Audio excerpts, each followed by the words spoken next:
We're glad to have you. There's a bunch of guys coming in right now, so we're going to give it just a minute for the the Zoom to catch up to the guys trying to get in. And it's 7:59 on my clock, so we'll just give this a minute or two.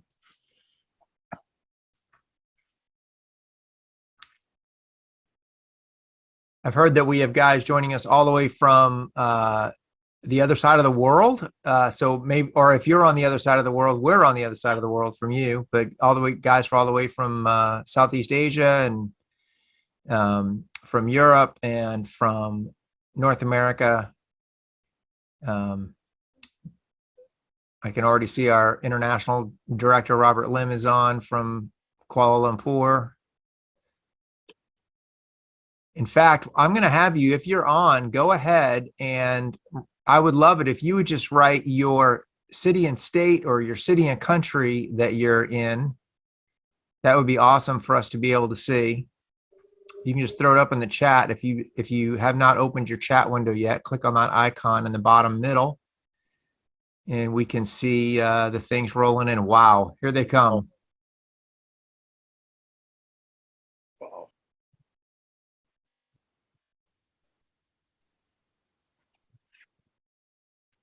That's fantastic.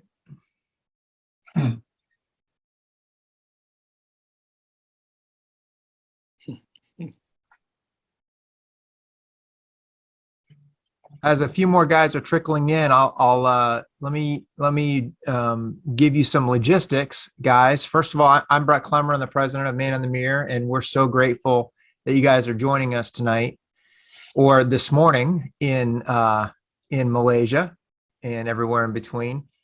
And we are recording this webinar so that we will be able to post this in a few days. So if you lose connection, if you have somebody that you really wanted to be on the webinar but couldn't make it, if it's good enough that you want to sit down with your small group or with a buddy and watch the webinar again, you can do that. But it will be on the maninthemirror.org website under the webinars page, and you'll be able to get that, as I said, probably by the end of the week. We've got a great panel on with us today, and so let me go ahead and start introducing them. This panel is a pretty amazing group of men. They truly are remarkable. Among the 5 panelists today, these guys have managed to have 18 children. And then those 18 children have had 51 children of their own. So you are looking at the fathers of 18 children and grandfathers of 51 children. Those children range from just a few months old, I think, all the way up to, I think 22 is the oldest. So whoever has the 22-year-old is the oldest grandpa in the, there he is, John Williams. So let me go and introduce them. These guys are here from coast to coast in the United States, and John Williams is on the first coast. In fact, he's from Palm Coast, Florida, up just south of Jacksonville. And John has 3 children in their 40s and 11 grandchildren. And then in the note that he wrote to me, he said, "I'm old." And I didn't write back to him, but I was just going to tell him we know. So John, welcome. It's great to have you here tonight. Just to the north of John in St. Mary's, Georgia, is Ron Reed, and John is a area director serving Northeast Florida. Ron Reed is our chaplain for all of our field team, and he is based in St. Mary's, Georgia, which is just over the Florida-Georgia line.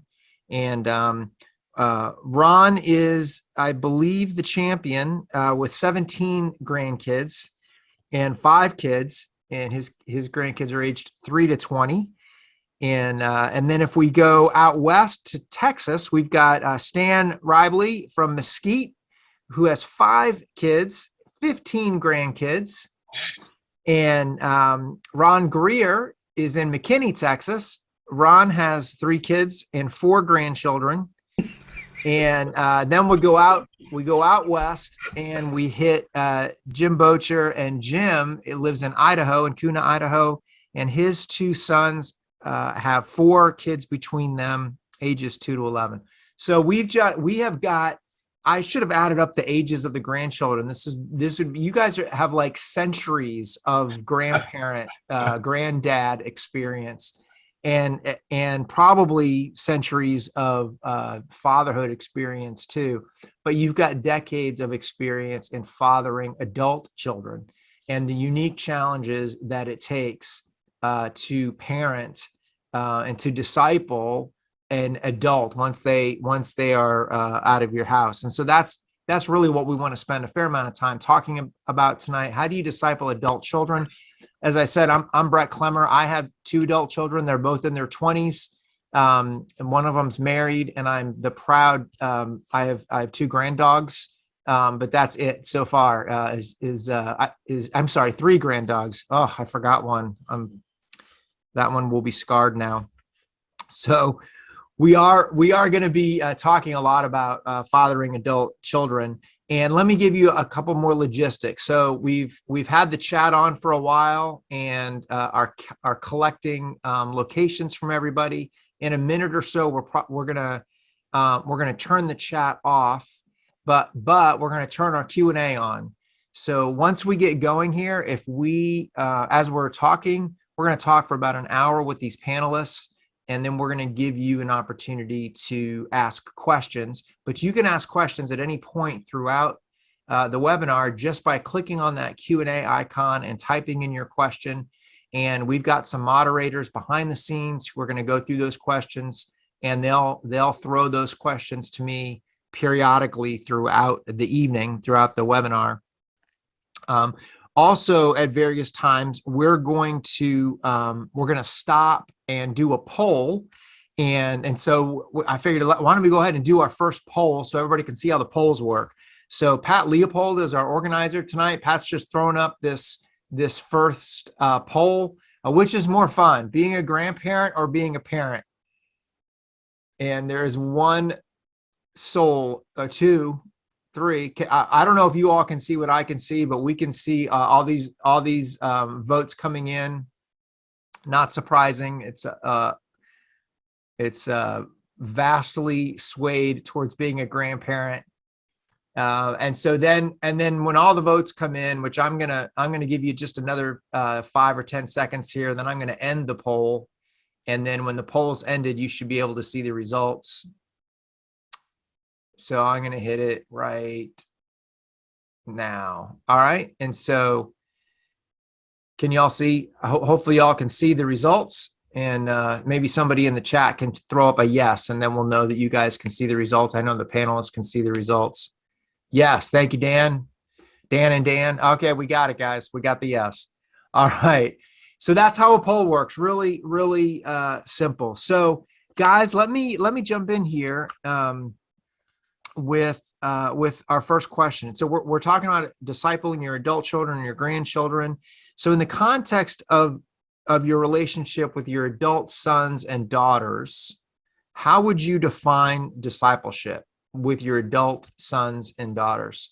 And I'm going to let Ron Reed jump in on this one first of all. Ron, what is discipleship? How do you define discipleship with an adult child?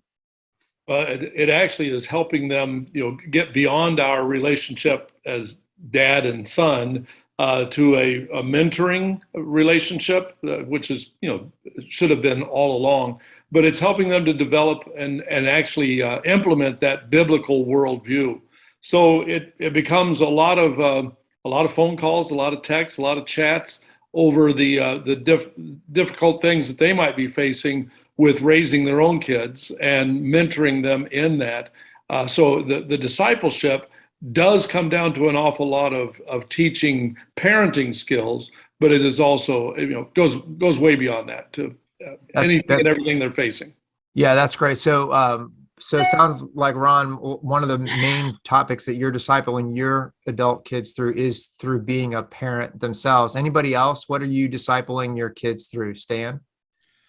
Well, the challenges of being a parent, I prayed that they would have the problems I had with them, but yet they haven't had that yet. So I was praying for that. But, I try to coach them through living for Christ as they watch me live for Christ. So I want to model what I'm teaching them. And you got to look for moments, man. You got to get those opportunities. And there's not near as many as adults as there were when they were children. So you got to capture those. How many of you have adult children who live close to you? So let me go to you, Jim. What's it like having an adult? You have two sons, right? So what's it Yes. like on the discipleship side? Like what's that relationship like with your boys? I've seen your boys. They're not boys. You're strapping young men who can take you. What's it like having them close by how do you have those spiritual conversations? Well, it basically comes down to just doing everyday life, because my grandchildren are just 3 blocks away from me, and both my boys they live in the Boise area. Well, obviously Bobby lives in the same subdivision I live in, so it's a day-to-day life experience, because I don't have to wait for them to call me. I can just go over there and bug them and just hang out with them, and then as things come up, if they need my 2 cents or 4 cents or quarter, I'll give it to them. But basically, it's being there for them, and it's great. It's great because I don't have to pick up a phone or anything. Yeah. But they like to text a lot, though. But Yeah, Ron Greer, what's that like for you to Well, disciple? I have a unique experience. We have a little apartment built into our house. So our youngest son, his wife, and our amazing new grandbaby, they live right here in the house. And it's a unique opportunity because he can't get away. He comes home every day. I have the key to the door in and out. And now my granddaughter, who loves her puppy, she's always has the door open, always coming back and forth. So they're over here. We have dinner together. So and because they're so close, a lot of the marital issues and parenting issues are closing up front. So we look for those opportunities more than he likes. Yeah. To kind of pour in and give. So Ron, what is that like? So you see an interaction that's probably not great, and this could happen on a visit as much as living with somebody, but you see an interaction maybe between your child and their spouse. It's not a great interaction. Like, I mean, there's got to be boundaries that you can't step over, but at the same time, there's got to sort of be things that you can't let go either. So how do you negotiate that? Well, my wife and I made sort of agreement and a practice, and I actually told my sons when they left home that I'm no longer a daddy, I'm your advisor. I won't interject, or get involved in your business unless you give me permission to do so. Now, I pray that you'll find opportunity to do that. So same way here when he moved in, it's the same thing. This is your wife, your marriage, your household. When those things happen, I find opportunities. I ask him to come give me a hand at the yard here, or come help me carry this downstairs for me.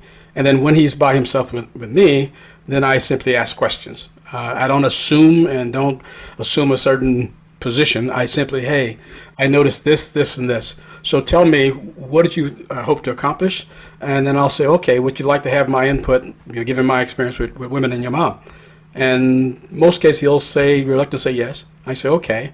And I talk about what God has taught me through the things I've done and how we work those things out. And then how mom and I and other couples we've counseled, how they work those things out. And then at the end, it's like, okay, is this something you think you want to do? That's awesome. John, what about you? What does that look like for you when you're around a situation that's tough? Well, I too have the privilege of some grandchildren. I have one family that lives right next door and one a couple blocks away.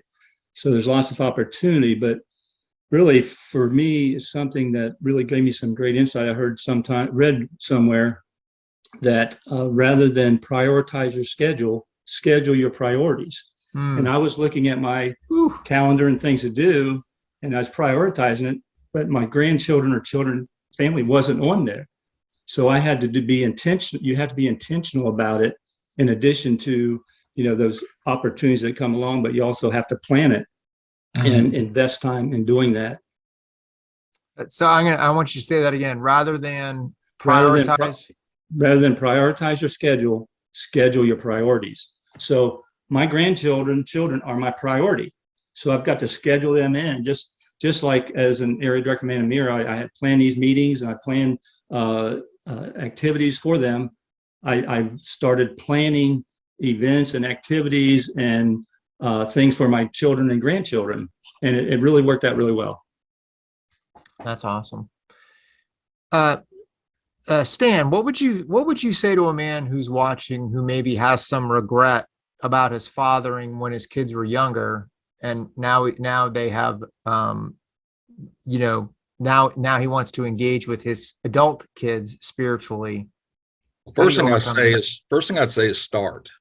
Yeah. Just wherever you're at. The old saying, 25 years ago, you should have planted a tree. If you didn't, plant it today. Yeah. So, start and then maybe get creative in the way you spend time with them. Try a new way, do one-on-one stuff with them. I still have adult children that are married that I will take my daughters to have dinner with them or something. But I have regrets for not having discipled better when I was younger, but I can't go back then. All I can do is start now and just move forward. Apologize. I've apologized, but you don't need to keep apologizing. Just move on. Apologize. They know you're sorry. They see you trying. Just let them know how much you love them. Encourage them. And accept them where they are, not where you want them to be, because they've accepted you where you are and not where maybe they want you to be. That's awesome. Ron Reed, anything to add to that? Have you ever had to advise someone who's just got a lot of regrets from their parenting? You're muted, Ron. Because I keep getting these dings over here. Yeah, I definitely have counseled a lot of guys on that. That's been and I've had a few regrets myself, like Frank Sinatra, maybe a few to mention. But we have an infamous story of my youngest son doing something, and I, in anger, in the heat of the moment, saying, "You know what you said to me then," and I won't finish what I said that he said to me, but it was not pleasant. And it's now a family joke, but it was not at that point. And it was something that what Stan said, I had to go in and profusely apologize, not just to him, to the rest of my family. And it was something that I could have excused, but I didn't. And those have led to a lot of the in-depth conversations we have now are because of that willingness to just own up to it, like I want them to.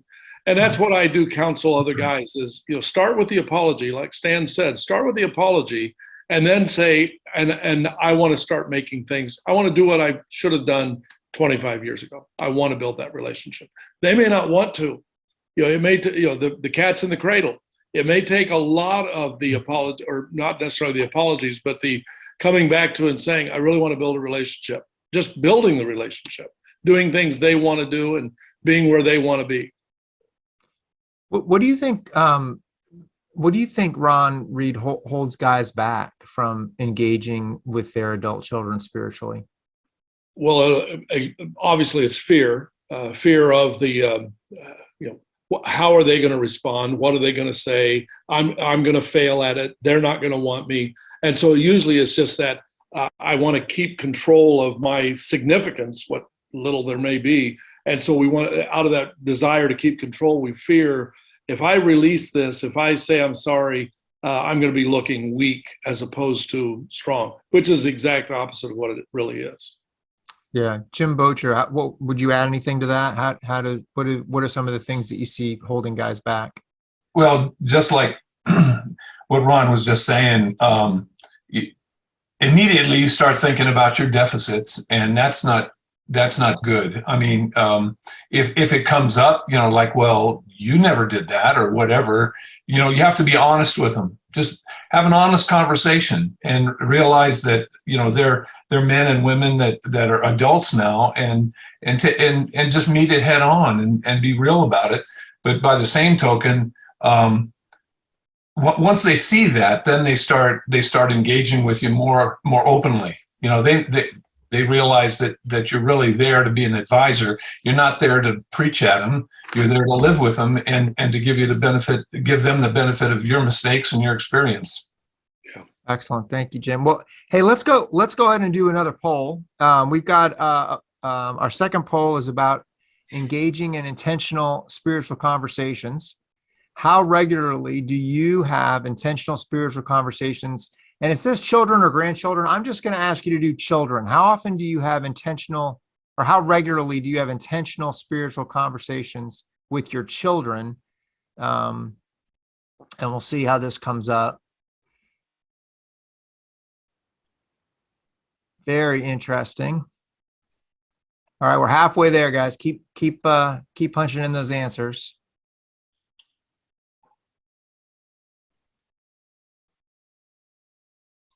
I feel like I'm watching a horse race on my screen. The bars are going forward. All right, why don't we go ahead and end that, Pat, so guys can see the results. So here we see once a month is a pretty over a third of you said once a month you have an intentional spiritual conversation with your children. Once a week is another quarter of you, and then once a quarter, once a year, never. I'm guessing the once a quarter is like Christmas, Easter, and Father's Day, and maybe one other holiday that happens. And then 11 of you say that you never have intentional spiritual conversations. Let's see, are those shared? There we go. So Ron, what do you think? How often do you have an intentional spiritual conversation with one of your children? With specifically with one of your children, not like rotating them once every month, but Which Ron? Which Ron? Greer. I'm sorry, Ron Greer. I'm a bit anal. I have intentional spiritual conversation with my kids probably 3 or 4 times a week. Okay.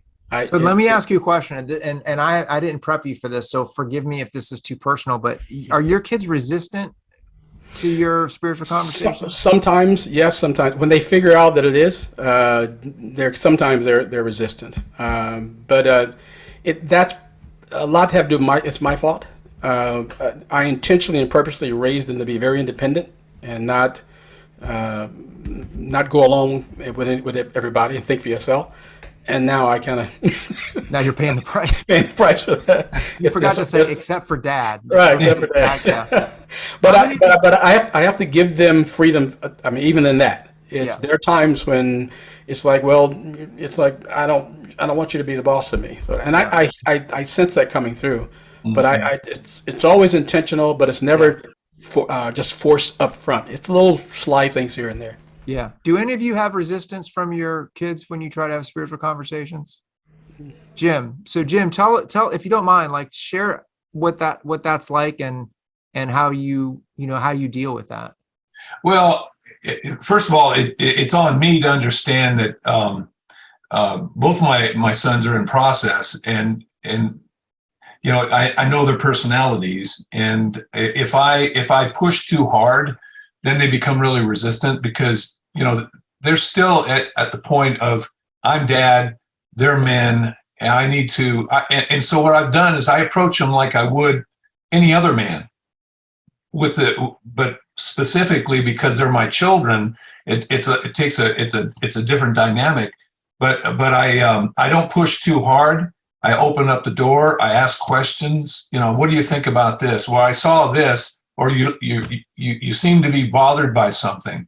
What is it? And when they open up, and I give them room to be them instead of saying, well, you need to do this. Just being real with them is the key. And if they're not responsive, or if they get argumentative, I don't shoot that balloon down. I just let it go. Yeah. Do any of you have kids who are resistant to faith, who are not walking with the Lord? No. You do, Ron? Well, not so much resistant as much as hurt by the church and having difficulty with the faith, and love the Lord, but have difficulty with some of the things of the Bible, and especially some of the misuses of it over the years. Yeah. How about you, Ron Greer? You started to. Yeah, actually the son that lives here. This living with us is sort of a new thing that I call a blessing that God has put in place. He was a distant son, and primarily because we went through a lot of trauma and with the church split and then very public sort of issue in the media. And most of those Christian friends that he saw us discipling, babysitting our homes on, he called aunts and uncles. He saw them abandon us. He saw them turn on us. And it just completely did something to him years ago. So he's still sort of working through that. So, Yeah, so- which is why I said with the conversations have to be sort of a roundabout way and questions, never pushing, never straight on. It has to be something you let him walk through. Otherwise, the guard goes up. Yeah. So Ron, you are both have pastoring in your background. I know, John, you've been a pastor. Neither of the other two are raising their eyebrows at me. So I know that, when you're a pastor or when you're very, very involved in leadership in the church hurt often happens, unfortunately, because people are people, and no place is full of more fallen people than the church.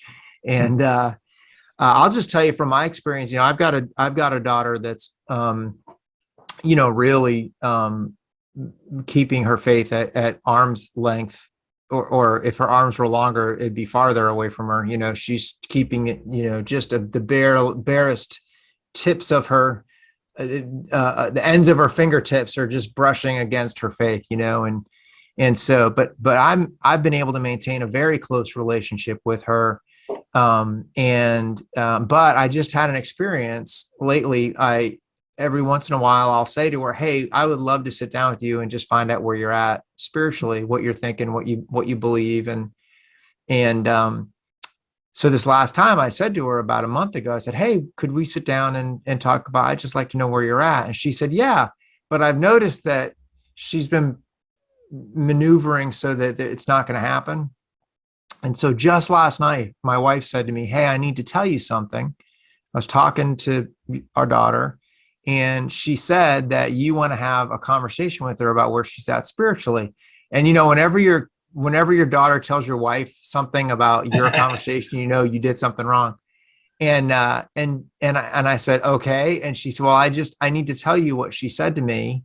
She said she doesn't really want to have a conversation with you right now because she thinks that every time she does that, you just play devil's advocate with her, and she says what she believes, and then you tell her why she's wrong. And I thought, well, my first thought was, well, she is wrong. But then my second thought after I got over that was, yeah, it doesn't matter. It doesn't really matter. It matters, but it doesn't matter that much what I think. It really matters that she feels loved so that she can keep having those conversations with me. So that, like, one of the things that I love that all of you have said is you keep talking about asking questions. And one of the things that I've noticed about old guys like us is we like to tell more than we like to ask. And I would guess that in my experience talking to guys and about their relationships with their adult kids, especially kids who are not walking in the same faith as their parents, is it hurts us. It worries us. It hurts us. It sometimes even infuriates us if they're antagonistic towards us. And we need to not fall into the trap of feeling like our performance, if we just say the right thing, Yes. poof, our kids are going to come to faith or come to their senses, because it's not, what I have to keep reminding myself is my job is to love my kids, and it's the Holy Spirit's job to draw them towards Christ. Absolutely. Yes. And I get that backwards sometimes. I think it's God's job to love my kids and my job to bring them to Christ. And so I would just, I'm getting nods. So I'm hoping that resonates with you guys, and hopefully it resonates with the guys on the call as well. So how do you think personality has a play in this at all? Like, does your kid's personality, like, what would you advise somebody when they're thinking about how they disciple their adult child, even a child who's very, very open to faith and walking in their faith? Jim? Yeah, I've learned because of just my wife being so good at this, she said, you know, you have to take them as they are and understand where they come from. I want them both to be like me. One is more like me than the other, personality wise. One's a little bit more quiet and not so forthcoming, and the other one, you can't shut him up. He's like me, you know, and he's I was very wondering which one was like you. and he's very opinionated, and so I understand that. And the other, my other son is not, and but yet he's a deep thinker and he feels very deeply about things. And so I have to draw that out of him by asking him questions. I just show up with the other one, and yeah, it's off to the races. So it's getting to know who they are. Yes. Yeah, Ron, Reed, anything to add to that? Well, yeah, you know, some people are internal processors, and you've got to know. I used to have a staff person that I said it's almost like I can see the Google, circle going on his brain, and sometimes I said I wish it could see that. And a couple of my kids are that way. They're internal processors. The rest of us are verbal processors. We're going to vomit all of our feelings and until finally, oh, this is what I actually think. And you got to know the difference between the two. You also need to know, I don't know how biblical it is, but the love languages. You got to know what really floats their boat in that regards. And you really just have to understand that they're not you. They're not mini yous. Sometimes they are, and bad things you don't want them to be that way. But they're their own individual, and you got to treat them that way and listen. You got to listen. Yeah. Well, one of the things that we kind of, some of the couples we mentored with their kids was because we had a lot of criticism when our kids were younger, because my friends thought we didn't treat them fairly, because when they came down to certain punishments, well, one child would get one thing and the other child wouldn't, and they could not understand why you would do that. Why not have the same? That's because they're three different kids. Our job is to study our kids, just like I study my wife. So I know her, I know them, I know how God has bent them. And then my job is to operate based on the bent God has given him. So the same thing as an adult. I know that they're different. All right. So it's not my prerogative or my privilege to say, okay, no, I want to do it this way. No, I need to understand each son, how they're different, what approaches work and what doesn't work with them. And I need to study that. I need to pay attention to that. Because if I'm serious about being effective, being used by God in their lives, then it's worth the time and effort to understand how to be effective at doing that. Yeah. Otherwise, I miss out on opportunities and I do more damage than good. Yeah. So here's my question, and I'm going to let you answer it, Stan. What's the difference between discipling a 10-year-old and a 20-year-old and a 30-year-old? Well, none. That'll teach you to raise your hand. Yeah. So, well, I was going to answer the other question, but I have grandchildren that are that age, and they believe everything you say at 10 years old. I'm Papa. I'm Superman. They believe everything I say. And but I know that when those teen years hit, those opportunities leave you, and then they start to question what you believe. My biggest mistake was there was many times in my life I talked the talk, but I didn't walk the walk.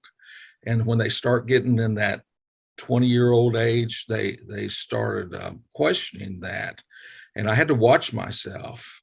And I have a 30-year-old now, and he's just like me, because my wife has told me many, many times that he is just like me. And I found that I was the one that had to change. We both couldn't. It wasn't whoever yelled the loudest won. One of us had to back off. And I learned that I need to back off with him. And you guys have prayed for him many, many times. And the good news is 2 weeks ago, he just recommitted his life to Christ. Oh, wow. So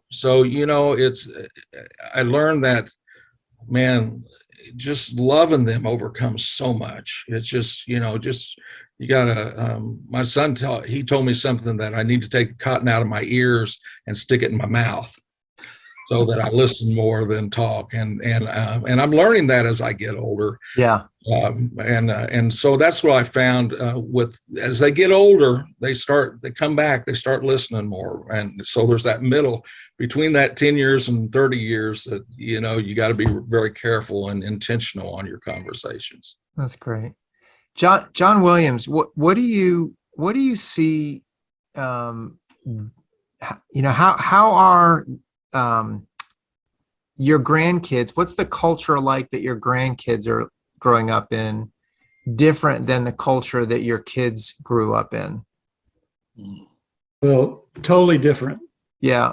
And I'm still learning the culture that my grandchildren are in, but yeah, it's just like each generation is totally different, and they respond differently. And a lot of what we've said about is really figuring out, observing them, figuring out what they respond to. Nowadays, for me, they respond, their culture is texting rather than phone. They never answer the phone, but they'll respond to a text.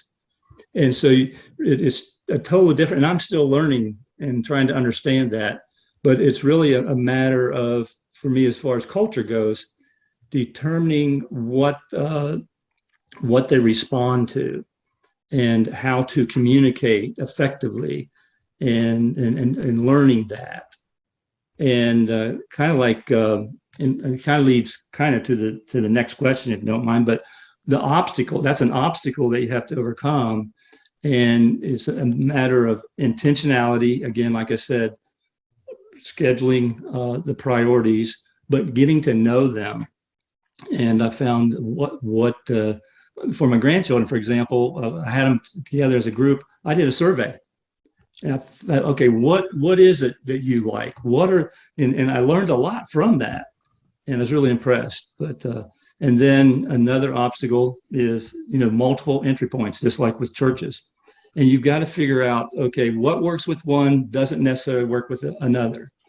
And a lot of it also is shoulder to shoulder versus face to face, and find the activities that they enjoy. So that just using all those different parameters to say more about that shoulder to shoulder and face to face. Well, for example, my oldest granddaughter's boyfriend, I took him fishing, and I've been discipling him. And so we talked about intentionally the Christian man. So while we were fishing, we had a little discussion about that. So that's intentionality and shoulder to shoulder. And then taking my grandson to go golfing, those type of things. So there are times when you want to schedule an appointment with them, like you do, and have a discipleship conversation versus just doing a fun activity with them. And that's a lot more fun than the adults is with the grandchildren. So just being a kid again, and it also something I enjoy doing, but then at that same time adding that spiritual element to the things that you do. That's great. Well, we've had some questions come in on the Q&A.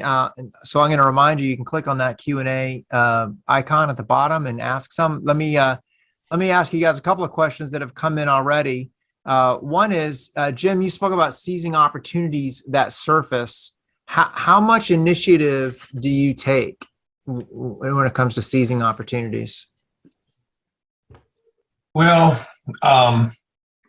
I take every opportunity that I can, and when things come up, I don't shy away from them.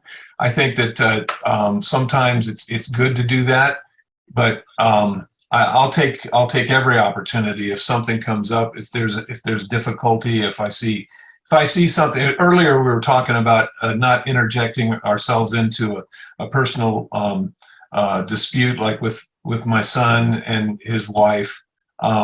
But I'll take an opportunity maybe later on to talk to him. And my wife and I use a saying called teachable moments, and we know our kids, and we know when those teachable moments are. And sometimes I fall back to what I used to do when they were little kids. I put them in the car, and we have a captive audience. They can't run away from me. So I get on the freeway so they can't jump out, and I just keep talking to them.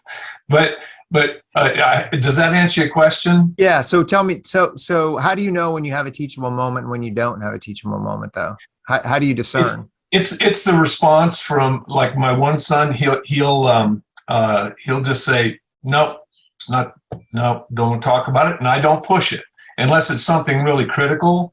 And then sometimes you might need to nudge a little bit more. But the last thing I want to do is get into a big argument with him, and then it cuts off communication. My other son, not a problem. All I have to do is just open the floodgates, and here it comes. Some words, yeah.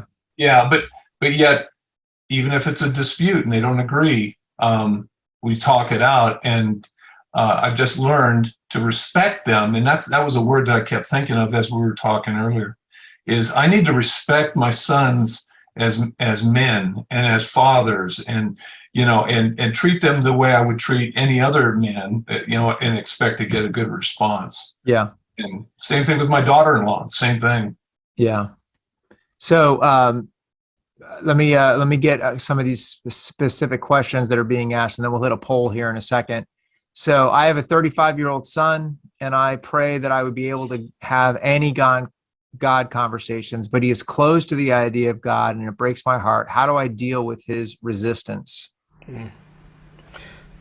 Ron? I'll answer that. I would say I guess my technique was what I saw what Jesus does with us. Gently pursue. I think the biggest advantage I have with my son is that I constantly tell them I love him. He leaves, hey, love you, bro, or he calls, hey, love you, man. He constantly hears that. There's not a single day he doesn't hear me say I love him, at least once or twice a day, if not multiple times a day. I say that, and then in our interactions, I don't care how mad we get or what goes on, nothing is permanent. I let that go. Hey, let's go to the shooting range tomorrow. Is that okay with you, or you want to go tonight? And whatever the argument was, it's not even mentioned again. So it's a constant pursuing, so that I have the conversations with him now I couldn't have 5 years ago, because he knows his dad loves him. He knows that I'm genuinely concerned, and I'm not passed around trying to preach to him. I'm his dad, his friend, who genuinely wants to help him because I love him. That's good. Anybody want to add to that? Yeah, I would say to this man who has a 35-year-old son, to just ask him, what is your issue? Help me to understand why it is that we can't have this talk. Is it something I've done? Because if it is, then okay, let's address that. Is it something the church has done? Is it something that you just have come on this yourself? At least help me to know why. Why is it that you don't want to talk about faith issues? And then to back off from that, to not push it, but to say, okay, I appreciate understanding, and if it was me, I definitely want to take care of that. It's good. Stan? I would tell him to just pray for the opportunities to open up. Just pray for that opportunity and don't give up. You may not have that conversation until he's 40, but don't give up, because if you pray for it, I believe, and in my life and seeing my children, God opened those doors eventually, but just don't give up on that. Stay consistent with it. That's fantastic. I think, one of the things, when we talk about adult children, we're really talking about young people in their 20s and 30s. And that's how you know you're old, when you call somebody in their 30s young people. But these are Gen Z and millennials. And one of the interesting things that I've seen in some of the conversations that we've had, some of the research we've done, is this idea that the older generations, I'll use 50 as the break, but it's a little arbitrary. But the older generations, what we want to know is, we want to know if Christianity is true, so that we can figure out how it works. Because if it's true, then we want to implement it. But younger generations, they want to know that it works before they'll even worry about seeking out whether it's true or not. Because if it doesn't work, it doesn't matter if it's true. And when they see us, or older generations, they see church splits, they see sexual abuse controversies and tragedies, they see hypocrisy, they see political stuff that makes them question, whether people really have the same morality that they claim to have. They don't even care if it's true. They can't. In other words, it can't be true. And so I think this is actually an interesting break for when you're dealing with your adult kids to we all love apologetics, but convincing somebody that there's 932 manuscripts of Isaiah, and talking about the Dead Sea Scrolls, it's just not going to make a lick of difference to a younger person that's watching Christians around them, not living in any way in accordance with what Scripture teaches us to live. So I think that's one thing that I would encourage anybody that's trying to reach a younger son or daughter is make sure that your life, as much as you can, we're all sinners, but as much as you can, does illustrate the truth of Scripture, that you are following Christ, that you are living out the fruits of the Spirit, because if you're not, then whatever you have to say, you're not a credible witness. And, at the end of the day, witnessing is about being a witness, and having a testimony is about, a testimony that has integrity to it. And so our lives are our first witness and testimony. And if we're not living a life of integrity, then nothing we say is going to make a difference. So, all right, I got another question. Let's see. Do any of you, we're talking about grandchildren here. Do any of you have a written plan for leaving a legacy to your grandkids, or are you doing it spontaneously? Ron. I have Janie, my wife, passed away 7 months ago, and the legacy that she left was her journals. I mean, she left journals that go back 30 years, and I didn't. I never pried. I didn't know about them. I want to read them now before my kids do, because I want to know what she said about me 30 years ago. Because I know it wasn't all kind. But that has challenged me. I mean, I was challenged before she passed away, but I am so challenged now that every time I do journal, I write as though Keeley or Kindle are going to pick this up and read this someday.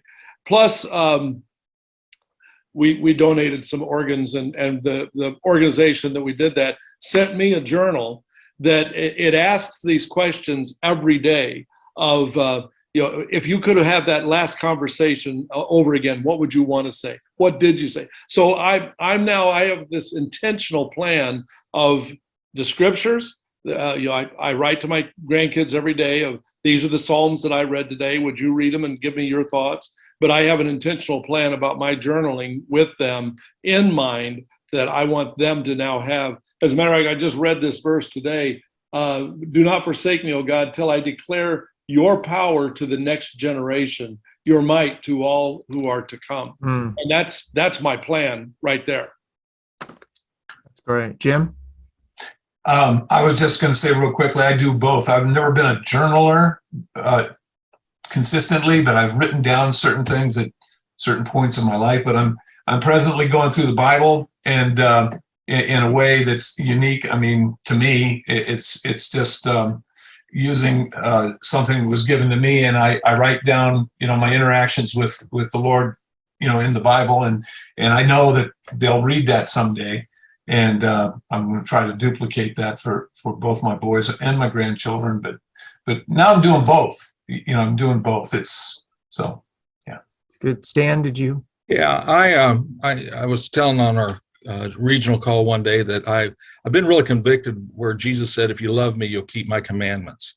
And so I Googled the commandments of Jesus, and it came up with 49 of them. So I printed those out, pasted them in the back of my little day timer, and every week or every other week, my grandkids that have phones, I text them whatever the command of Jesus was, and I said, Jesus says, and then I'll say it, and I'll say, Papa says, and then I will apply it to their lives.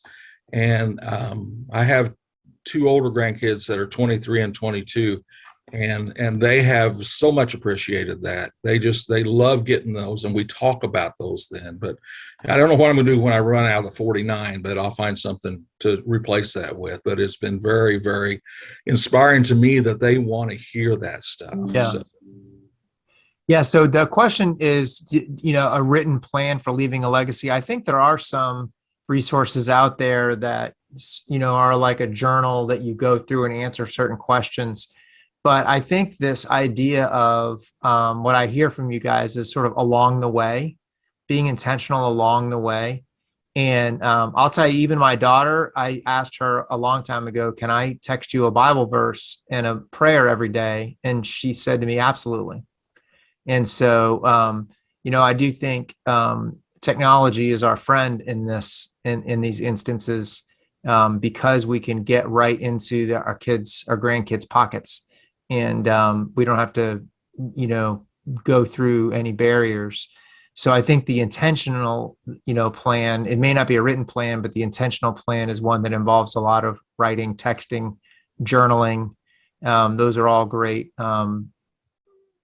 deals. All right, here's a hot one. Literally, it says hot one. If you choose, let's see, who am I going to stick this one with? How do you respond to a 40-plus-year-old son who's never been married, has many female relationships, and wants to bring one of the females to my home to spend the night? He knows I don't agree with this lifestyle. I've shared the gospel with him. His mom and I divorced when he was 15. Ron Greer, you go. We had my son's new, but I have nephews who I'm unc, but I'm more like a father for them if they don't have fathers. And of course, there are a number of them who are unsaved.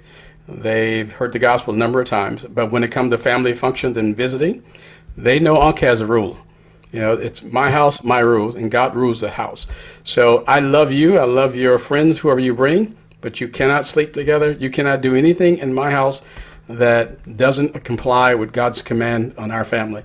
Now you're more than welcome, and we want you to come because I want to share the gospel with the young lady you with also. So that's been our practice for 30 years. Yeah. It's like, no, they know that we love them. They know that we are very, very, very sincere about our faith in Christ, and it's not a hammer. It's just, this is who we are. And you are more than welcome to come, but these are the other rules, and this is the environment. Very good. Guys, here's another one. How do you navigate discipling your grandkids when your children, their parents, are not saved?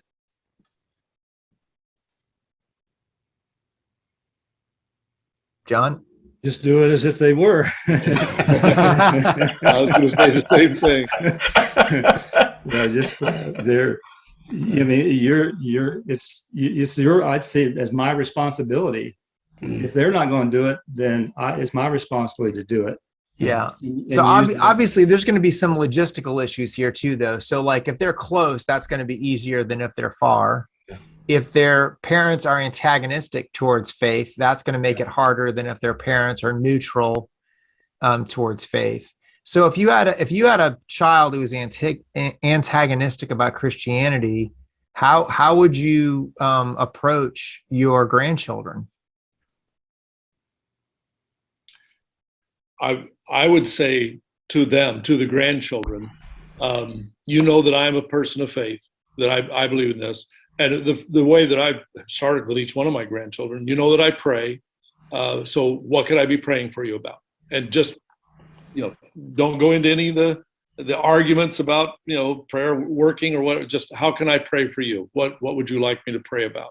And they always share a prayer request. I've got a couple that are a little bit, shaky, kind of like you said, your daughter, the faith is at the end of the fingertips, but then they see an answer to prayer and they know Mima was praying for them or Papa's praying for them. And they respond to that. Good. Okay. Well, this brings up another very important question that I have for each of you, sort of a little side question here. What are you? Are you Papa, Grandpa, Granddaddy, Chief? I heard one guy that we all know, Pete Ollinson, goes by Chief to his kids. My brother-in-law, they call him Friar. I have no idea why. So what are you guys? Stan, what are you? I'm Papa. John? I'm Papa, but one of my friends is Ogo. Oh, Ogo. great one. Oh, great one. Ron Reed, what about you? They literally call him Ogo. And Ogo. then between the That's what it stands for. 17, I'm Papa, Peepaw, and the two that went on a long trip with me that I had to stop several times, I'm Pee-Pee to them. Jim Bocher, what do your grandkids call you? My grandkids call me Grandpa, and their other set of grandparents go by Papa and Mimi, and my wife and I are Grandpa and Grandma. But my grandson, he's 4 years old, going to be 5, and he calls me. He's made up a name for himself. It's Peacock, and he says that's stinky cheese. And I am, and I'm not Grandpa to him. I'm Pampaw, and he Pampaw. tells me all the time. He goes, "No, you're Pampaw, and I'm Peacock." And I said, "Got it." You're smelly cheese. Ron, Smelly, yeah, what, do stinky they, cheese. what do they call you, Ron? My grandkids call me Poppy because Mimi has ordered them not to call me Grandpa or Papa. Well, I'll tell you Well, what, she I've met chose. Roz. I've met Roz, and I will call you whatever she tells me to. That's right. Yeah. I didn't have a choice in it. That's great. All right. So initiating conversations with your grandkids. Let's do a quick poll. Why don't we do this poll? Who initiates conversations between you? And this time we're going to go with grandchild. Do your grandkids initiate it more often? Or do you initiate it more often, or is it even? All right. So we're a lot more initiated by the adult, which kind of makes sense. Or keep checking those boxes if you can. We'll go just another 10 seconds here.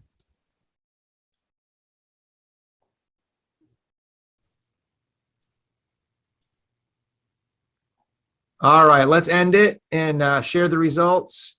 So you can see that most of the time, 3/4 of the time, it's the grandfather, Papa, Ogo, Chief, Peepaw, or Peepee, or Pampa, or Poppy, who is initiating it more often. But this is interesting. Almost a 20% of you said that you both initiate it. So that's pretty cool. So obviously it's on us as the older men to initiate these spiritual conversations with our grandchildren. So guys, what are some specific ways? I love John gave us this paradigm of shoulder to shoulder and face to face. So activities versus conversations. But what are some specific activities or ways that you engage with your grandchildren? We'd love to hear some like cool off the wall ones. John? Yeah, I did something that really worked well, better than I expected, was using Right Now Media, which if you not familiar with that, that's the Netflix of Christian curriculum, or the Christian curriculum. And so I planned, like my small group, I had food, fun, fellowship, and Right Now Media. And so again, right next door, I had them from the 22-year-old down to the 8-year-old. And so they love getting together. And so we had some games. Then we had some pizza. I showed the video, relevant video, and then had some discussion questions. And they loved it. Even the younger one, he called it God class. But they love doing that and using Right Now Media as a venue to really, have a spiritual discussion with it. So, Do you remember what you watched? I know I did it for a series for several times. I just go through there in this children's curriculum, and even though it's on a low level, the older ones, got it too. But I just went through, and you just do a search, and there's lots of them to select from. That's great. Who else has a way that they, Ron? Reed? You're muted again. My grandkids, when they turn 11, this started with my oldest son. They come and spend a couple of weeks with us. They lived in South Africa, so it was quite the ordeal to have them come here. But so when they're here, I let them learn how to drive. It sounds crazy, especially at 11. But if they can reach the pedals, I have a stick shift Jeep, and so they learn how to drive a stick shift. That puts them in this car with me, and they want to be. And I have lessons on what transmission and how you move and the whole thing. And we talk analogies, but we get it to a spiritual talk. They can't wait till they get to come and drive the Jeep. I'll bet you there's a lot of prayer on that Jeep on the passenger side too. I pray a lot that my transmission lasts through this grinding. Yes. Anyone else have something they've done to engage their grandkids? Yes, Dan. I started with my kids, my boys, when they were younger. And this is so shallow compared to those patriarchs and all they do. We call it howling. We went howling. We would go to Wendy's, get a Frosty, and drag Main Street. We would sing songs, and we would just have fun, and just whatever conversation came up, that's what we did there. But my kids now, well, my son started taking his kids howling. And so my grandmother did it with me. So, what do you call it? Howling. Howl, like HOWLING. Small town thing. It's a howl. Yeah, it's howling. I'm younger than you guys, so I don't. It's howling somewhere, but howling in Texas. So howling. Okay. Howling. Yeah, John. My grandson is he loves video games, but his parents kind of limit it, and he's kind of on the spectrum also. But the one thing about him and my granddaughter, I see them probably 4 or 5 times a year. That's the biggest problem we have with them. But he thinks Poppy is a superhero. So he thinks I can lift anything, I can do anything. So Poppy is dumb enough to do stupid stuff with him. I mean, anything that impressive, pick him up over my head. Now he's getting bigger now. I do flips. I've raced his dad and his uncle, tore muscle. Anything I can do that makes him just kind of geeky. And after that, we can talk about anything. And he's always got questions for Poppy after that. That's great. Anyone else have a? Yeah, Brett. Yeah. If you're looking for ideas, there's a ministry called the Legacy Coalition, and their ministry is equipping and training grandparents to disciple their grandchildren. And once a year, they have a grandparenting summit. And it's in Jacksonville this year on October 20th and 21st, but they also live stream it. And they have about 20 speakers, and that's what it's all about, is training, equipping, providing creative ideas on how grandparents can disciple their grandchildren. So if you can look at just Legacy Coalition Grandparenting Summit. Yeah, that's great. Legacy Coalition. We'll review some of this at the end as well. Awesome. Well, let's do a poll, and then we got some more. Actually, let's do one of these questions, and then we'll do a poll. Do you have any experience discipling kids in a blended family where the biological dad is still around, arounds in quotes? Let's start with that. Discipling kids in a blended family where I'm assuming the daughter is the child, the adult child, but the divorced dad is still around. Any of you have any experience with that? Or Ron? You're muted. I'm just going to make that your middle name on your. All right. Yeah, I do have personal experience of that, of a blended family, and the situation where dad is still there. Kids go to his house every other week, and they're the ones that I specifically target with the characters of Scripture who were not raised by their natural father. God became father to the fatherless. And what character qualities did those characters of Scripture have because they didn't have their natural dad? And I'm able to come at them with this in the fact that I grew up in a single-parented home. My dad had died. My wife grew up in a single-parented home. Her dad had divorced. And so we understand the bitterness, the anger, all the things, the emotions that go with that. But I really, I realize the question is dealing with the blended family and the dad's still there. I don't care that the dad's still there. That sounds wrong, but that's not going to impact how I work with them. I'm going to do my work my discipling, my loving, my learning them, and whatever they're getting from there, I'm hoping we can counterbalance. That's fantastic. Well, Ron, you just bought yourself a blog article that you have to write now about character qualities of children raised without a father. So look for that on our blog here in the next few months. And Sure. will you write that for us? Certainly. It's actually, I wrote a book, but Well, I don't want to publish a book. you don't I want just the whole book? I just want a Okay. blog article, man. Yes, I'll write don't a blog oversell article. it. Okay. Yeah. All right. I want to see the book too. All right. How about how do you disciple a daughter's husband? So you've got an unbelieving spouse married to one of your kids. Have any of you been in that situation? Stan. He was yes. It took 23 years. 23 years. I just loved him for 23 years. And the best thing that happened to me recently is just in the last few years, unfortunately, it took the death of two of his sisters that brought him to know Christ. But the best thing that happened to me is I lead the men's, by the way, I'm a pastor, but I lead the men's group at our church too. And we just got done with the study. It was this organization called Man in the Mirror Study. We just got done with it. And the best thing happened to me, he came to me and said, "What's next?" He said, "What's next?" Yeah. But it took 23 years, and it was just loving him, loving his family, his mom and dad. We have racial differences in our family as well. And so that was a little bit of tension with his mom and dad and us, but we just loved him.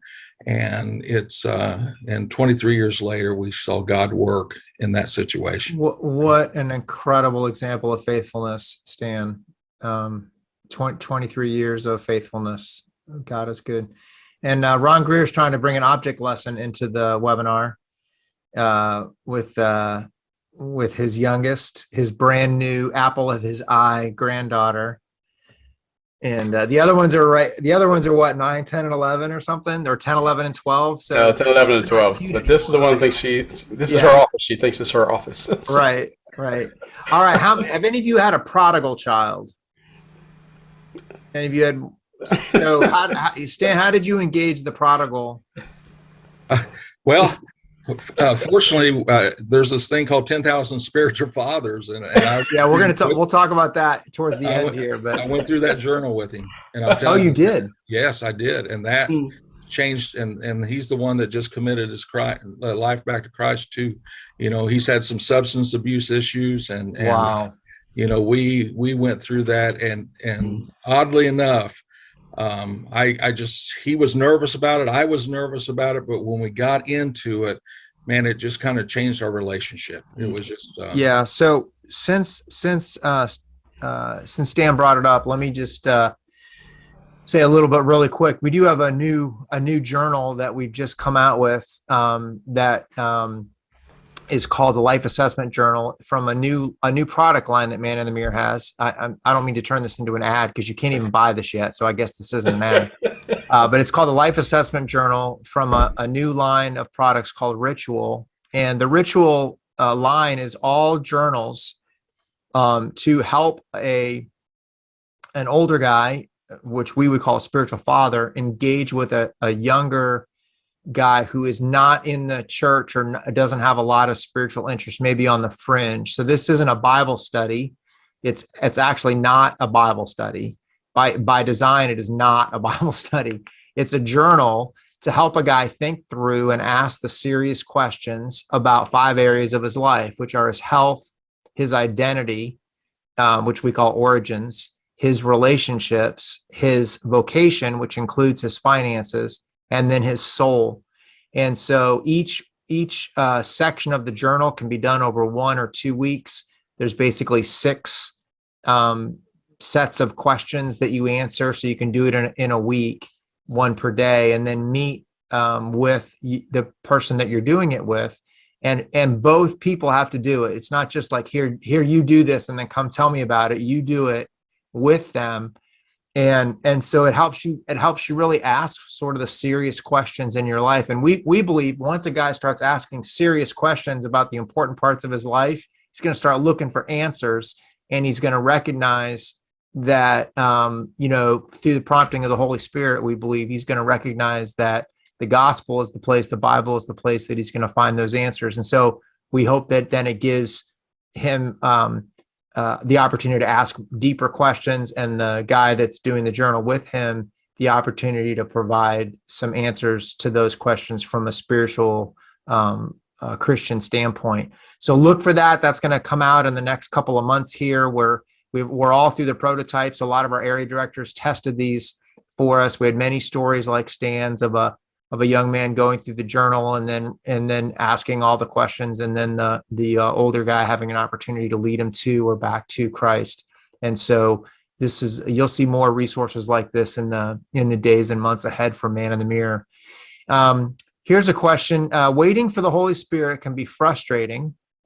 Well, that's just a statement. I mean, there's not even a question there, right? Because things don't happen as quickly as we would like when it comes to children and grandchildren accepting Christ. How do we remain strong for the long haul when we want to be in control? Ron? You're talking my language, man. Most impatient guy you ever want to meet. Really? I will say, God's have been sort of spanking me and stretching me for 30 years to basically trust him to do the work that he says he'll do, and then it's not me. That is keep reminding ourselves of that truth. Is that the Spirit of God he moves, he calls, he moves, and he works. We are instruments. We're like a tool. Our job is to faithfully continue being available and there, taking all the barriers away, and then waiting for the Spirit of God to move. That's all. Again, I have guys who I think it was probably 15 years before they ever showed any sort of results at all. And even their family go, "Why do you waste your time with him?"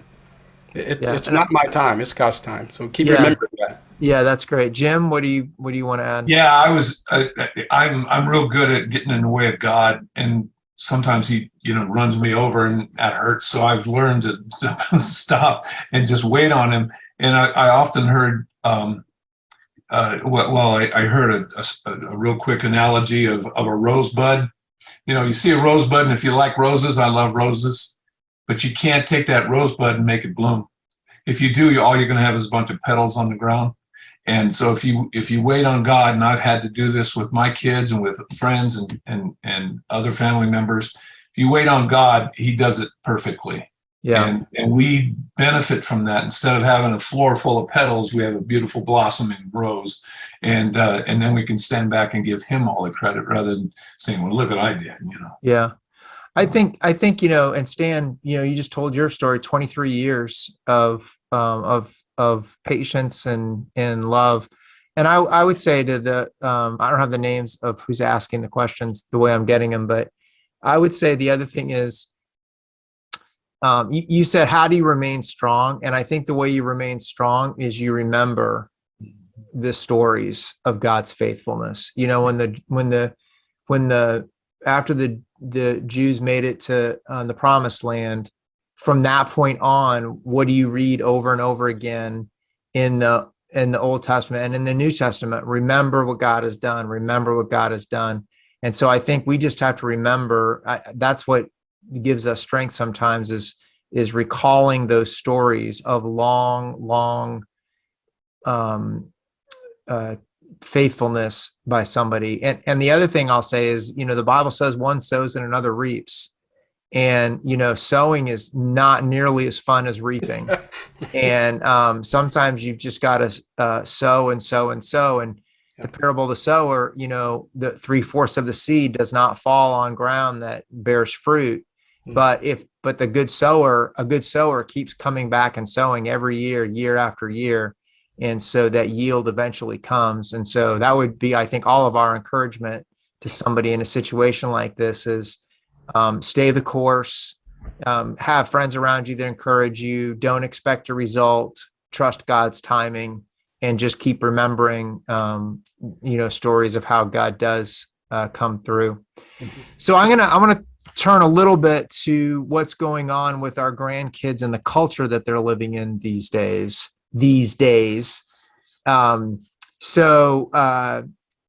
How have any of you seen social media affect your grandkids? Have any of you witnessed that? Ron? Yeah. I get some of their Facebook posts or TikTok videos or all those different things. Some of them I'm still friends with on those social media platforms. And so I see how the culture has impacted some of my grandkids more than the church, far more than the church has impacted them. And again, it's one of those things where how much do you step into it? How much do you just say, okay, they're and I'm kind of like the other Ron on this panel. I'm not going to just stay quiet. And so I will say, hey, I saw your post about this. It concerned me. Can we talk?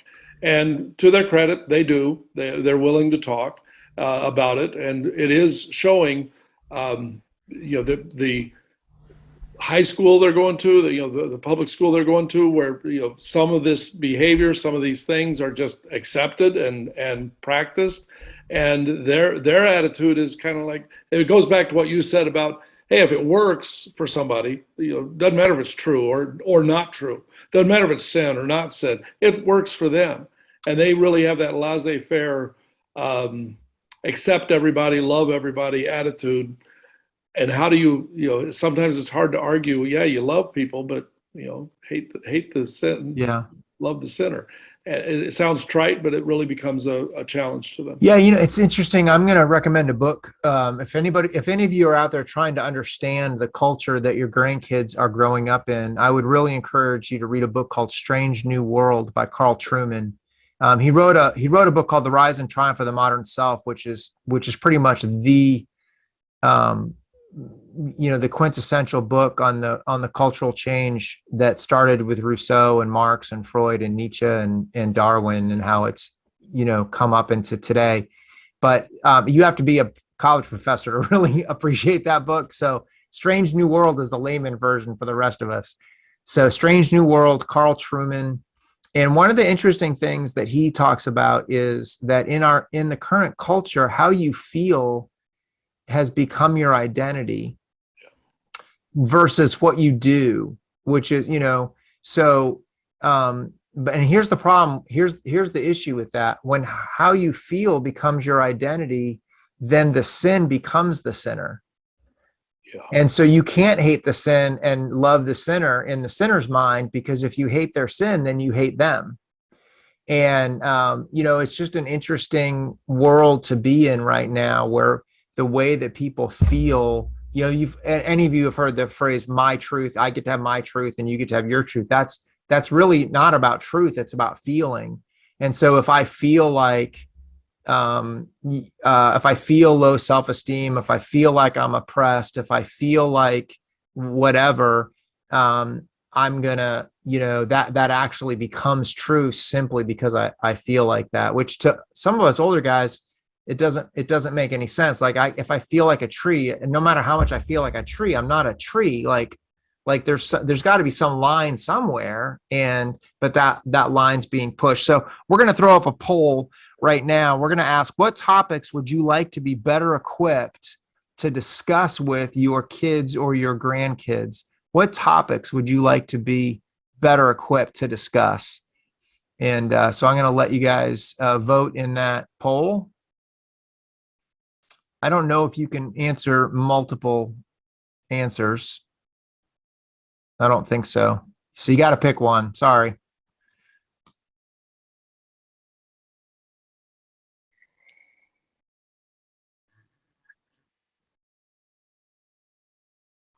All right. I'll give you another few seconds here. There's three of them that are sort of neck and neck here. Where's the music? I know. I need the Jeopardy music. All right, about 5 more seconds. All right. So you can see here's the answer. So faith in Christ and relationships right there within a vote of each other and very, very close behind sexual ethics. And then farther back is finances. So this is interesting to me because I really think probably all four of those things are issues that we would all like to be better equipped to discuss with our kids and grandkids. For you guys, let me ask you a question. Like how many of you actually discussed finances with your kids to help them figure out how to do things like a household budget or that kind of thing? For all of you, a little bit, Stan? Yeah, I Yeah, sent I one of didn't my do kids it. to Dave Ramsey. Say that again. I sent one of my kids and his girlfriend to Dave Ramsey when they were Yeah. 16, and they got married, and they were really good with their finances. So That's great. Yeah, and I'm a budget and finance Nazi to my to my kids and the guys I disciple. So yeah, I'm the guy with all the worksheets and the flow sheets, and then Yeah. I help them put together the budget. So yeah, it's a constant obsession of mine. Yeah. So Stan, you used Dave Ramsey. Ron, you have your own, your own. I might have some Dave Ramsey and Crown Financial. It's old stuff, but still use some Crown Yeah. Financial stuff. Yeah. Yeah. My wife and I went through financial difficulties when my boys were younger through a lot of just circumstances that were beyond our control, and Dave Ramsey was the one that helped us out of it. And since that time, they both employed the good concepts that they saw us employ, and they haven't wavered from it, and they've really benefited. Yeah. Excellent. I think, if I'm not mistaken, I think there's a youth junior version of Dave Ramsey material that you can get. Yeah, the Financial Peace University, they have a high school version. Yeah. So there's a great resource for you if you're trying to help your kids or your grandkids in the financial area. Faith in Christ. How many of you what would you suggest for somebody that wants to talk to their grandkids about faith? Maybe a grandkid that doesn't have any sort of spiritual content at home. Where would you start?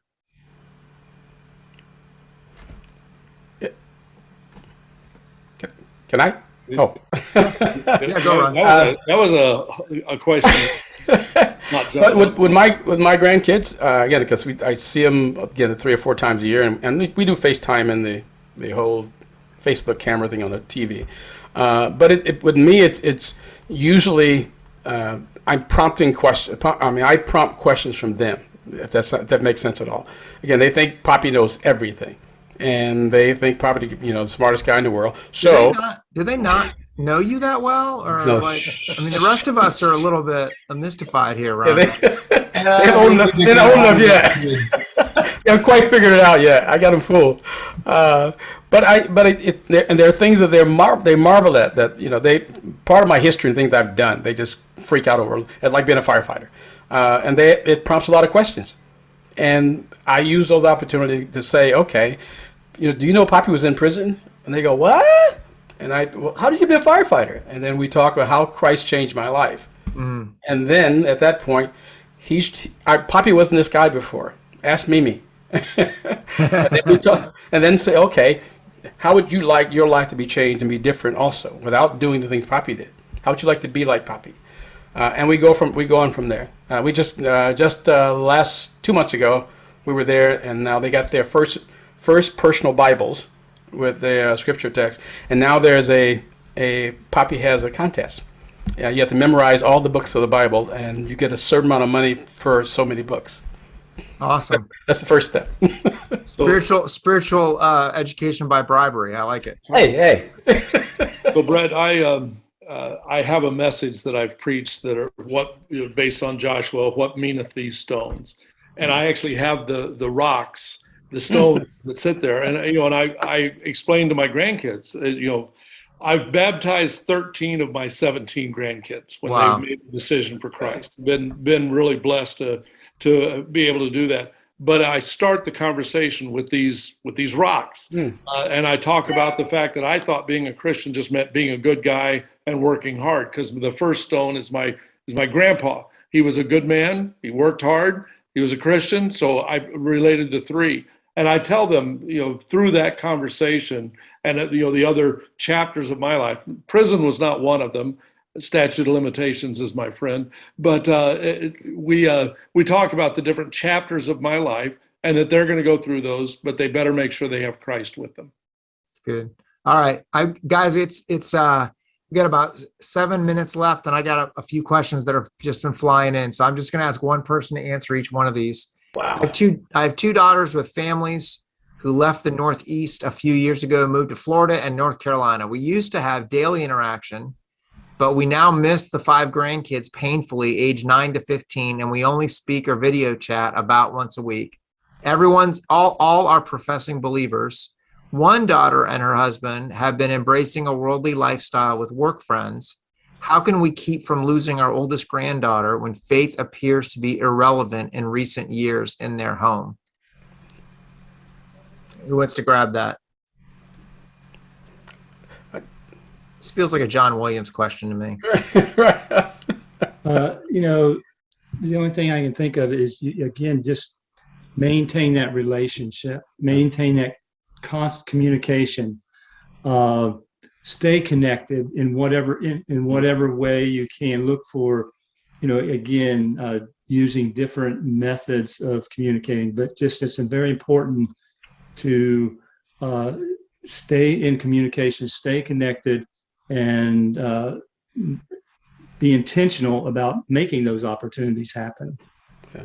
That's good. Yeah, that's good. Move. That's my advice. Move. Yeah, move next door to them. Move next door. That'll show them. Here's another one. For the first time, my wife and I will be with all of our kids and grandkids in a big cabin for 3 days next week. Wow. I'm just wondering in the comments. I'm early 80s and my wife is in her late 70s. 2 sons are not believers. Our daughter is not worshiping, and our oldest son is an active believer. Can you give me any advice? And will you please pray? We will definitely pray. What's one piece of advice, Stan, you would give to this family reunion here? Share your testimony. I think if they haven't heard it, share the testimony. Mm-hmm. And you don't have to get so deep and so spiritual, but share how God has taken you from where you were to where you are. And I think that really, well, like, I don't have near the testimony Ron Greer has. I didn't even need the statute of limitations, but share your testimony. I have a good friend of mine that's a pastor, and his kids are all Christians, but they went away like that, and they all shared their testimonies with each other because they had never heard that. But man, if you're in your 80s, now it's time to do it. You share that testimony because there's a lot to share. Yeah. I've also found that it's going to be a weird thing to say, and you guys can tell me if I'm wrong, but like old people get away with stuff. Yeah. The younger, like the older you get, the more you can get away with stuff. Yes. And so like I was absolutely. Hey, at dinner tonight, I'm going to say grace, and then you guys are going to listen to me tell my story. And I think you can get away with that as a 80. And especially if you pay for the trip. Yeah. Well, yeah, that helps too. But anyway, all right. How would you recommend reestablishing a relationship with 3 estranged daughters that lived through your follies? I'm assuming this is sinfulness, and there's been no contact for years. Ron Reed, I'm gonna. Thank you. Well, it comes back to what we said earlier. You've got to take the initiative on it, and it ties right in with that last question. Hey, I'm not going to live forever, and I'm aware that I have blown it. And I've missed out on some of the best years, and I don't want to miss out on the rest. So I really want to reestablish our relationship. Whatever you need from me, whatever it takes. I want to apologize, or I want to fix, or I want if I can. But I definitely want in my last years, I want to have a relationship with you. Yeah, it's good. Any other additions, Stan or John? I want to give you guys last, or Jim. Go visit them. I mean, go face to face. If they're spend the money, if you got to fly somewhere or something, I would say get face to face with them in a somewhere that's not intimidating to them, a safe place for them, that they'll feel safe. Not that they need to feel safe, but that they will. But take the time and the effort and go see them. Yeah. And there's This- something about writing letters too. I'm telling you, handwriting letters and sending them is so important. I'm going to add one more thing to that, and that is that you need. I would say this person's first name is Fred. Fred, share this with your pastor, and find a brother, at least one. Maybe it's your pastor, maybe it's somebody else that can walk through it with you, because there's so much emotion and pain and difficulty and guilt and grief and all of those things, and emotions sometimes cause you to not do things you should do or do things that you shouldn't do. And you need somebody to walk alongside you that can help provide wisdom and discernment when you just don't have it. This is where I think being a part of a church, an active member of a church, just is so vital for men. It's an imperative, I think, in scripture, but it's also just good sense to have a community that loves you not because of anything that you've done for them, but because you share a faith in Christ and wants to walk alongside you in those things. So let me give you a couple, just review a little bit of some of the things that were said tonight that I wrote down that I think were really helpful in the minute that we have left. And one of the things I heard early on was, don't prioritize your schedule your priorities. John, thanks for sharing that with us. Scheduling your priorities, that's just such an important thing. And especially guys, if you're still in your career and you're still working, I know my schedule is a some people say your checkbook is a picture of your life. I think your schedule is much more, or as much, if not more, than your checkbook is, especially since nobody uses checks anymore. But so schedule that time, even schedule dinners and commute time and all those things that you don't think of. Ask lots of questions. I heard early on we were talking about when you're trying to connect, instead of telling, asking, and you guys are really great about asking lots of questions. We talked about sort of personality styles, and you can look at things like the 5 love languages, Gary Chapman's 5 love languages. I've always used the Spirit-filled temperament, which talks about cholerics and sanguines and melancholies and phlegmatics, or another way of saying that is thinkers, feelers, doers, and watchers. And if you know somebody is one of those, then that's going to help you figure out how to connect with them. If they're a thinker, you connect with them intellectually. If they're a feeler, emotionally. If they're a doer by action, and if they're a watcher, you don't rush in. You just sort of sidle up beside and watch alongside until the conversation starts. Also, John talked about the Legacy Coalition, which is a great ministry that helps grandparents, and their Legacy Summit that's coming up later on this year, and that is live, but you can also stream it. And then Ron Reed is going to give me his book and then write an article on some of these character attributes of people in the Bible who had unconventional upbringings. And then I mentioned a book called Strange New World by Carl Trueman. And I wish you could buy that in the Man in the Mirror bookstore, but you can buy it on Amazon, I'm sure, and other places as well. The other thing I just want to tell you is that Man in the Mirror is very, very focused and interested in guys who over 50, discipling guys under 50. And I just want to encourage you, men, if you're watching this, your kids and your grandkids are certainly the first place for you to start. But if you still have margin, I really want to encourage you to find a younger guy, a guy in his 20s or 30s. There are tens of thousands, if not hundreds of thousands, of spiritual orphans out there, men with or without biological dads, but without a spiritual father. And we, the men of the church, just by coming alongside those younger guys, using something like a ritual journal or the Christian Man book or a fishing pole, can engage in a younger guy's life and have these conversations, these eternally consequential conversations and begin to develop meaningful relationships that change lives and build the kingdom of God.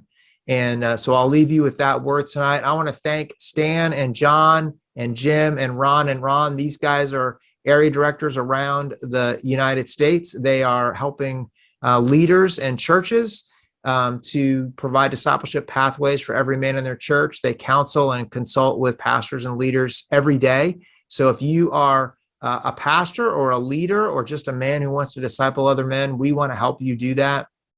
So please go to our website, maninthemirror.org. There's a form that you can click at the top. You need help and fill out a little form, and we'll get the closest guy to you to call you, or we'll call you here from the office.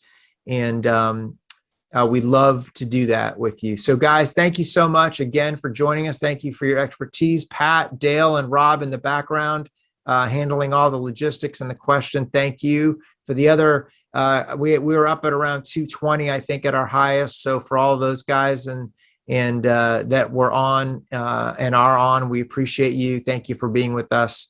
And we love you guys. God bless you. And we'll see you on the next webinar.